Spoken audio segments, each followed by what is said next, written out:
Hello everyone, welcome back to Let's Talk Wild. Your girl Tay here, and today I'm bringing you the first episode of Naked and Afraid XL, period. Yes, we're gonna get into it. The survivalists have linked up.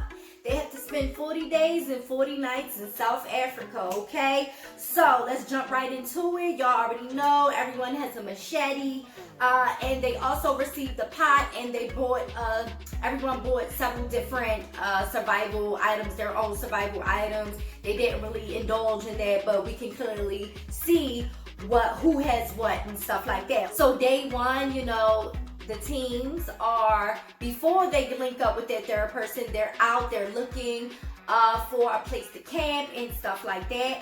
Bulent and Makani, nothing really too going on with them. Kate joined their group.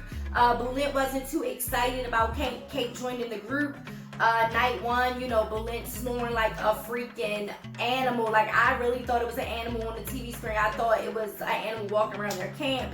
And it was not, honey. It was him. Day two for them, Kate takes the bow and arrow. She goes to find a blind area where she could sit and hunt for food. And while she's working and doing this, Makani is doing yoga, and Bulent wants to relax because it's a relaxed day. They give Kate a lot of stuff, and I know the fans, give her a lot of crap, but Kate is there to work and do what she has to do to survive and get through this. Bulent and Makani, I don't know. Like, Bulent wanna talk all this crap and stuff, but like, come on. Like, Kate was the only one doing stuff. Next up, let's discuss Sara, John, and Ryan. Okay, so Sara and John find a watering hole, and there is crocodiles there, okay? Ryan links up with them. Sarah's talking about, we have established this tribe, and this third person's coming in, and I had to make sure that girl, don't do Ryan, period. Okay? Ryan ain't no slacker. He was put in a situation where he had a bad partner. So be quiet, and everybody seemed so entitled when the third person came in. They're like, we don't the third person. Like, relax. Some of you guys' feelings are valid, but not for Ryan. So Sara, she's annoying. I do not care for her. Their first night was whatever, was fine. Day two, Sara is fishing with a fishing line. Ryan sees some crocodiles watching them while they're down at the watering hole. Ryan and Sara finally catch some fish. They were killing it. Like, they were killing it. At first, she thought, no pun intended with the killing. Sara thought a crocodile had took one of her hooks because she thought she had something. But, then she caught a catfish, but then that got away. But her and Ryan had some success, so they, were fine, took it back. Chef John, they all cooked it up, and they had fish that night for dinner. Now, the game warden came to visit them to let them know that the watering hole that they're near with the crocodiles did kill a woman the year before. It dragged her in. So the game warden was like, this is not a safe area. So I don't know if they're gonna have to move or not. They didn't really say anything, but maybe on the next episode they might, move. Since they got a little energy from eating the fish, they might pack up and move a little bit, further. But we'll see. Next up is Dawn and Susan, okay? Before Seth joins their group. Day one, they're walking. Dawn is in pain. Her feet, she said, has third-degree burns. So her feet is really tore up, okay? They finally find some water and a place to set up camp. But they find a carcass in the tree, like a paw of an animal in the tree, and they're like, oh, we're in hunting area, we're in leopard territory and stuff like that. And it was like, okay, if y'all seen that, why did y'all camp in that area? Y'all just pulled the carcass down. Like, animals don't mark their trees and want to come back to see if their food is still there. But we're going to get right into that, because that's exactly what happened. The leopard showed up that night, their first night around their camp. Joins their group, he jumps right in to help and stuff like that. Suzanne, she doesn't want male energy. She is not into male energy, honey. She doesn't want a male partner. She I was really excited for her and Dawn, and I know you're like, what do you mean you were excited? You're still not? No, because on day 2, Dawn is having anxiety and she taps out, okay? Dawn taps out. On day 2, her feet is burning. She's in a lot of pain. She's having some anxiety, and she decides just to check out, you know. So now Suzanne is nagging Seth because she doesn't want to lose another partner, but she doesn't even want to deal with his masculine energy. So I don't know how that's going to work out for her. But, you know, Suzanne is concerned about Seth being in the sun. She thinks he can't handle it. Because he's going out to go hunting and stuff like that, which he didn't catch anything.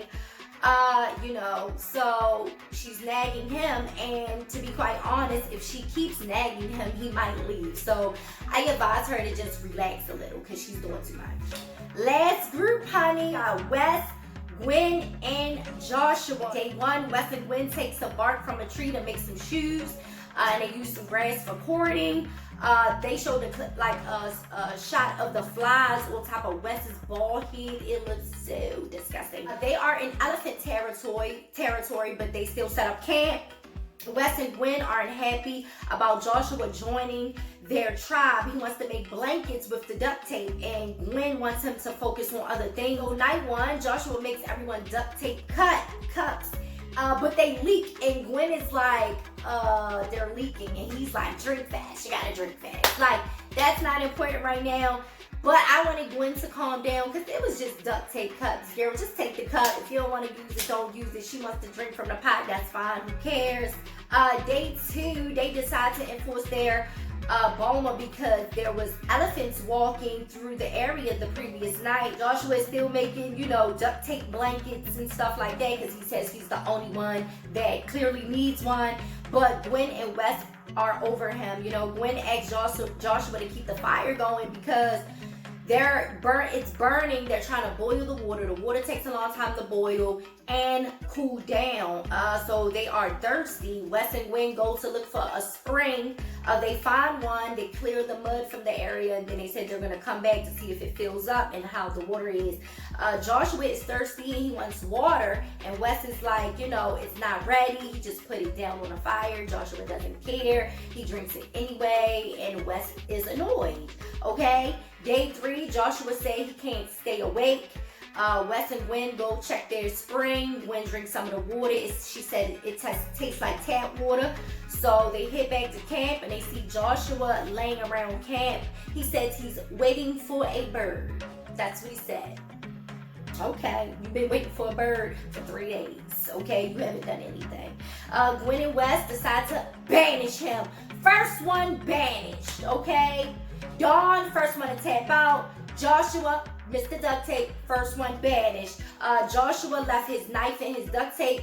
The producers came in and said, hey, we can put you with another group, which I'm thinking they would have put him with Seth and Susan, or he could start his own little campsite or whatever, and he decides to tap too. He leaves out, or he taps on day 3. Wow, this episode was crazy. Okay, first episode, straight out the gate, we got taps. Okay, so, wow, it's a mess. So, I want to do XLR update. Team 1, Blunt, Makani, and Kate. Their XLR dropped from a 6.8 to a 6.2. And Team 2, Dawn, Seth, and Susan, their XLR drops from a 6.5 to a 5.8. Team 3, Gwen, Wes, and Joshua went from a 7.1 to a 6.2. And Team 4 with Ryan, Chef John, and Sara, their XLR jumped from a 7.1 to a 6.7. I don't know where they got these, when they established these new XLR startings, because my note says something different from my last video. But there we have it. Okay, did you guys like the episode? I enjoyed it watching with my Twitter fam. So follow me on all social media at Let's Talk Wild, especially on Twitter, because that's where I'll be. I'm excited to see the rest of the season. You can donate to my Cash App. I'll throw it up. And you can also read my personal blog. I'll throw that up as well. And I'll talk to you guys next time. Bye.